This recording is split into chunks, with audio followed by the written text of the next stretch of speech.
Assalamualaikum warahmatullahi wabarakatuh. Izin sebelumnya perkenalkan, nama saya Hafiz Jafar Ramadhani. Dan saya Novembri Alnatan. Kami berdua dari mahasiswa Prodi Arsitektur Universitas 17 Agustus 1945 Samarinda. Pada kesempatan ini kami ingin mewawancarai salah satu anggota dari AI, salah satu orang hebat, salah satu orang keren. Mungkin bisa Pak perkenalkan Pak. Oke, terima kasih. Assalamualaikum warahmatullahi wabarakatuh. Nama saya Bowo, ya kan. Saya salah satu anggota aktif di IAI Kalimantan Timur, terutama di Samarinda. Pada sore hari ini saya bersama teman-teman arsitek muda dari Untak. Ingin istilahnya ya sharing-sharing lah. Mengenai masalah entah itu pengalaman, masalah pekerjaan ataupun kuliah, ya Semua hal Pak. ya semua hal pokoknya ya kan, asal jangan masalah yang lain-lain sudah. Mungkin dari kami ada beberapa pertanyaan nih Pak. Pertanyaan pertama yaitu sebenarnya apa sih tugas utama seorang arsitek ini Pak? Kalau masalah ditanya tentang seorang tugas utama arsitek, sebenarnya sih simpel-simpel susah, gampang-gampang susah, ya kan. Kalau dalam sebuah, kalau kita istilahkan kapal berlayar nih, ya kan. Arsitek itu nahkodanya, dia yang ngepalain. Sama hal seperti tubuh, ya kan. Dia harus bisa memprediksi entah itu pandangan ke depan tentang sebuah bangunan, ya kan. Seperti lalu saya pernah bicarakan ke teman-teman lainnya bahwa kita nih arsitek ini sebenarnya yang dipelajarin bukan hanya sekedar fisiologi manusianya, tapi juga kita pelajari fisiologi bangunan. Di mana letak-letak fisiologi bangunan itu, ya seperti misalnya tata letak ruangan, ya kan, termasuk pencahayaan, terus material, itu larinya nanti termasuk salah satu fisiologi bangunan. Kalau kita arsitek kita tidak mampu mempelajari, istilahnya mengetahui keinginannya manusia kan misalnya larinya kan psikologi nih, pikiran, ya kan, dia merasa nggak nyaman, ya kan, mungkin karena merasa catnya kah, terus tata ruangnya, ya kan, kita dibilang gagal di situnya. Gagal.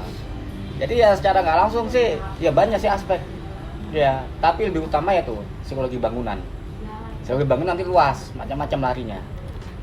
Seperti ya itulah tadi saya bilang, kayak material, ya ini lampu, beda kan lampu di dukun sama enggak tadi kan? Iya.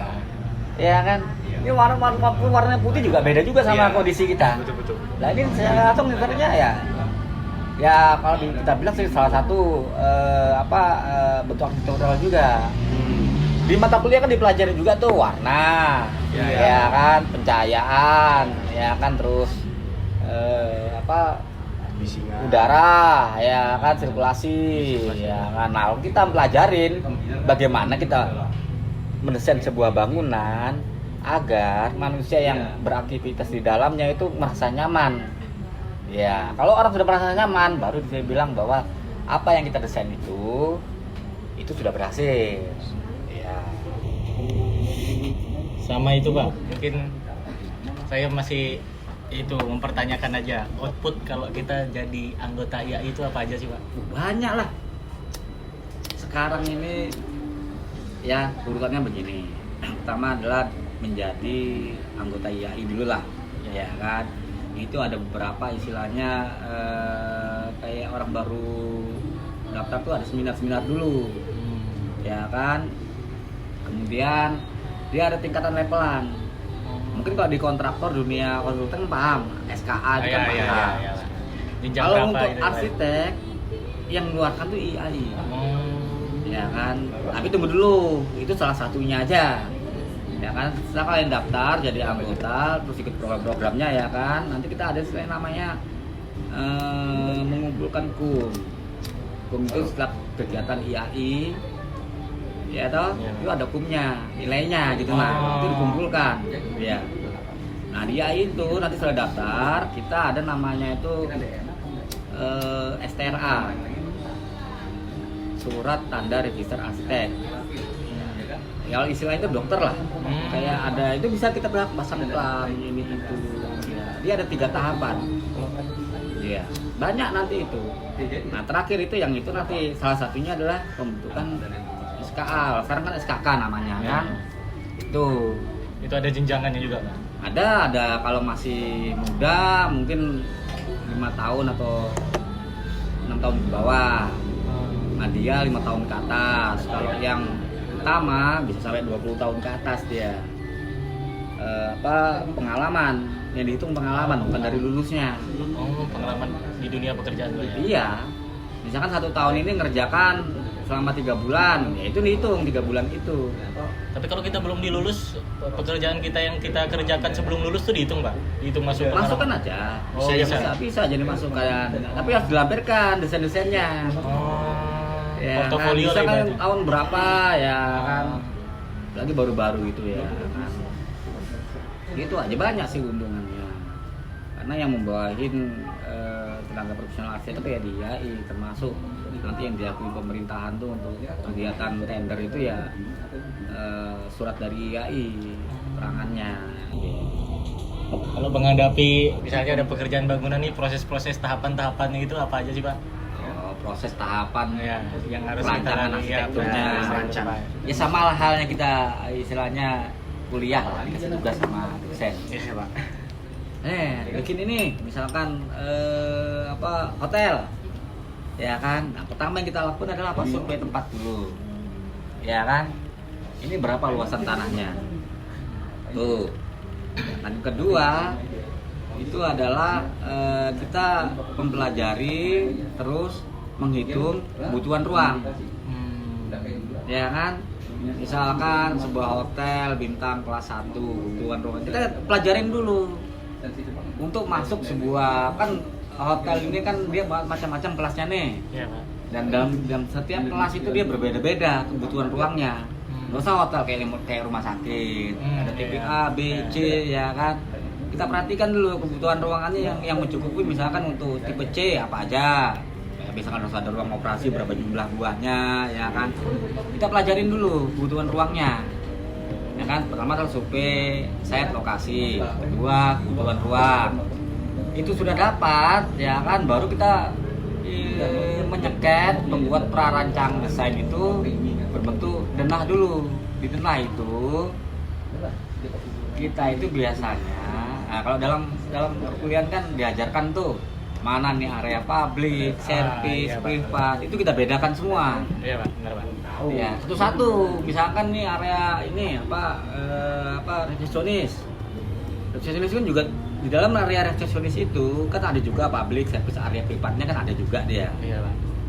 Dibagi lagi. Nih pelan-pelan aja, kalau pakai cat kan gampang aja. Ya, tinggal putar sana sini ya kan. Oke, sudah, itu dapat ya kan. Tata ruangnya ya kan. Nah, tata ruang ini kan larinya ya itu psikologi bangunan. Itu nanti cakup masalah interiornya. Tetap kita gimana pun juga harus memikirkan masalah interior.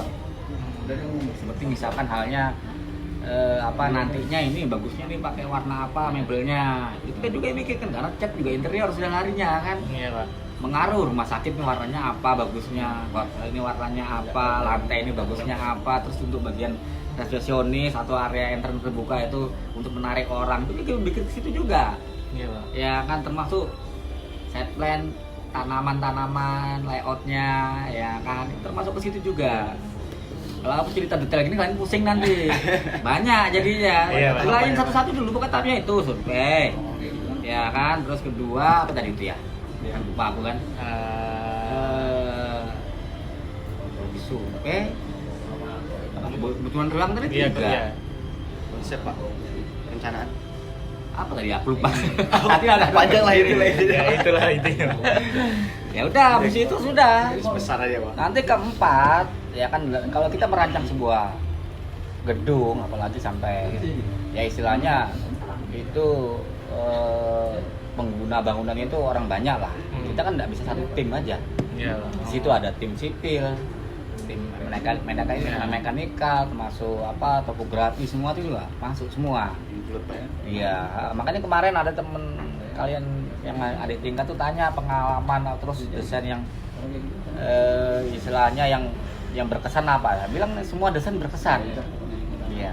Kalau dibilang itu desain murni sendiri itu enggak mungkin. Karena kita bekerja semua melalui tim. Ya kan. Nah, kebetulan seperti dibilang tadi kan, apa sih fungsi arsitek? Nah, arsitek inilah leadernya. Iya.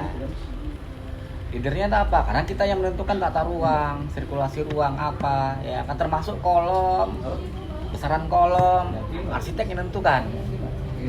Bayangkan aja, misalkan kita minta kolomnya segini, ya kan ini bagus nih menurut desain Passat ya kan. Ternyata orang sipil yang bikinnya segini jadi jelek, ya kan? Itulah tim kerjanya. Dia Komunikasi penting waktu itu ya. jelas, arsitek harus pandai komunikasi. Karena apa? Tugas kita itu menjabarkan ya keinginan orang dalam bentuk gambar. Itu yang memang susah. Karena apa? Orang mempunyai sebuah misalkan hunian lah. Nah, kan masih dalam angan-angan. Iya, Pak. Ya kan? Tugas kita itu yang memang berat. Ya kan? Mau kadang-kadang sampai 2 kali 3 kali revisi itu belum tembus semua. Karena apa? Kita nih merealkan dalam bentuk notasi, garis, angan-angan orang lain. Angan-angan kita belum tentu sama angan-angannya Ya, dia. mau nggak mau ya tetap kita harus ngikutin kemauan owner, entah itu swasta, entah itu pemerintah, ya kan? Mungkin nyambung sama yang tadi Pak, dari sekian banyaknya step by step terus Bapak sebagai orang arsitek, hal yang menantang Pak selama menjadi seorang arsitek tuh apa? Mungkin kalau kita dulu kan, mungkin kalau Bapak dulu kan tantangannya tuh mungkin menggambar pas masih masa-masa manual. Kalau sekarang kan udah ada software nih. Nah, kira-kira hal apa Pak yang menantang ketika menjadi seorang arsitek itu sebenarnya? Sebenarnya kalau kita jadi arsitek itu hal-hal dalam lingkup pekerjaan loh ya, desain. Itu semuanya itu punya poin penting semua. Dari pertama kita survei itu sudah menantang duluan. Maksudnya menantang ibaratnya membuat kita ini sudah berpikir dulu. Misalkan contoh tuh tempat kosong gitu. Orang ini punya owner misalkan loh ya, dia pengen kafe, kita sudah berpikir duluan, oh seperti ini tempatnya. Terus kita lihat lokasinya, gimana caranya, ibaratnya orang lewat set langsung kelihatan. Itu sudah tantangan duluan. Hayal Pak ya? Iya makanya kuatkan visualisasi. Iya betul. Ya itu bilang psikologis. Balik lagi Pak. Semua kan psikologis semua Iya, ya betul, kan. betul. Kita lihat misalkan tanah kosong ini, kita dari sini kita kita iri bagus itu lah. Dari orang lihat aja menarik duluan, itu kan tantangan dulu. Karena apa? Iya. Kita sudah berpikir duluan. Ya kan belum lagi nanti ibaratnya dari segi bahan. Ya kan. Ini bahan yang bagus nih biar ibaratnya orang nih betah di sini nih apa. Ya kan, termasuk lampu semua. Itu kita sudah berpikir duluan. Ya kan. Nah, yang kedua adalah apa nanti? Dari semua itu tetap kita mentok-mentoknya di owner masalah pembiayaan. Ya kan, kita dipatok sekian gelap, itu otomatis kita berpikir lagi, ya kan, dari menjadi kisah yang ternyata kita bentukkan dalam sebuah anggaran, ternyata lebih, kita berpikir ulang lagi, gimana caranya anggaran ini bisa masuk. Anggaran Itu juga tantangan juga enggak?